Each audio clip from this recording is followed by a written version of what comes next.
I baked you a pie. Oh boy, what flavor? Pie flavor. Let me now go into another idea about how to practice Chum Kiu. So we're talking so much about the feet. You don't really need to, if I had a student that came in and they were doing this perfectly first time, I wouldn't give them any training for the feet. I'll just go, okay, let's move on to the next step. The reason you have to get the feet right is 99% of people have some sort of flaw in the way they do their feet. So you're always actually pairing together two systems of joints, and there's three pairs you're pairing together, and there's kind of like overlap. So the first one is you're actually, even though you think about your feet, you're actually pairing your feet and your hip joints. So whether you know it or not, when you're doing Silam Tao, you're actually practicing for pivoting. So the very first movement of Silam Tao, the very first movement, right? Well, the very first is this, ducking down, but the second movement is this, right? So this is practicing how to actually use these joints here, these hip joints. So when you're doing that first step, you're basically getting these two joints in coordination. You're getting the foot and the hip joints in coordination as you're doing that. Second phase is you're thinking about coordinate. You forget about your feet. If they make slight errors, who cares when you're training? But you're doing the exact same thing. You're going randomly in a jazz sort of way around that 180 thing. But you're putting your internal focus on the hip joints and the pelvis. So you're making a link between the pelvis and the hip joints. So you're just thinking about pointing the center of your pelvis, your belly button, or just below your belly button, your lower dantian, and you're just basically pointing it at these different degrees. And you don't really worry anymore about whether your feet are doing the right thing. Maybe they're going to be doing the right thing, maybe they're not. Who cares? It's not part of what you should be focusing on right now. Just look it down at them maybe once every minute or every 5 minutes and go, make sure you're not doing something dumb. But other than that, you're just simply thinking about pointing the center of your pelvis.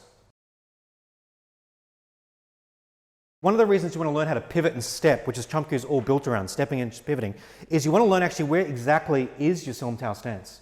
So you spent all this time standing in Silam Tao. What it does is it allows you to fine-tune exactly where it should be, as opposed to kind of where your Sifu's told you your stance is, right? So this relates to an issue with the stepping, which is people have a tendency when they're stepping to go from a Silam Tao width stance to narrow, then Silam Tao narrow, when you really should be going from a Silam Tao stance to slightly wider. But the good news is all the micro variations you spend around that point actually end up giving you a very versatile stance. Because think about the opposite. Say I could actually put you in the exact right perfect spot. That may actually be a problem.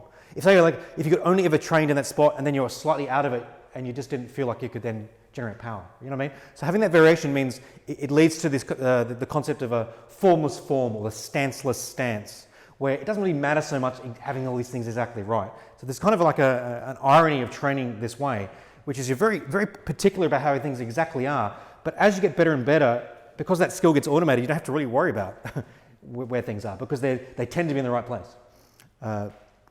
Okay, so going back to that second point with the hips and the pelvis, when you actually point your pelvis and move your pelvis around, either by stepping or by pivoting, there's a tendency for your body, it has like its own intelligence, to make sure your feet and your knees are kind of in a safe spot to support your body, but also to protect the knees. So it won't let you do something stupid. So say when you're pivoting and you're trying to pivot to 45, but you end up pointing like this and your foot's off like this, it's probably because you've actually pointed your hips too much rather than your foot. So you might be trying to get no feet, make sure you only go here, and you keep trying to adjust. It may be actually better to go to that second stage and just think about just making sure your hips are pointing where you think they're pointing. And then the feet will tend to go where they're supposed to go. Okay, so third and last one. The third and last stage is you're connecting your lower dantian to your center of movement. So the dantian is the center of gravity or center of mass. On Earth, they're roughly the same thing. In space, it's a little different. But the center of movement is what you're connecting to the mass and controlling it from.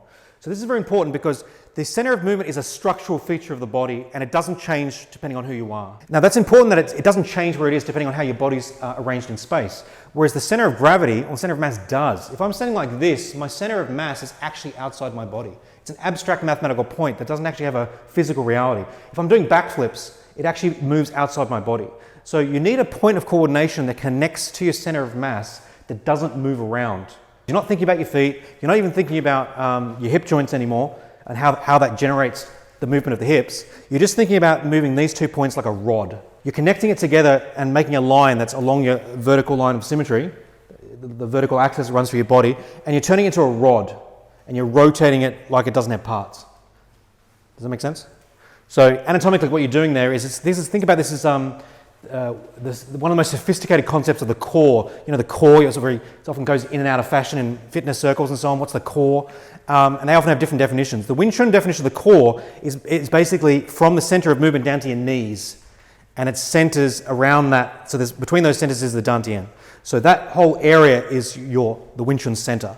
And Chum Kiu is built around teaching you how to use that. So let's transition to talking about the three forms and how they fit together. I baked you a pie. Oh boy, what flavor?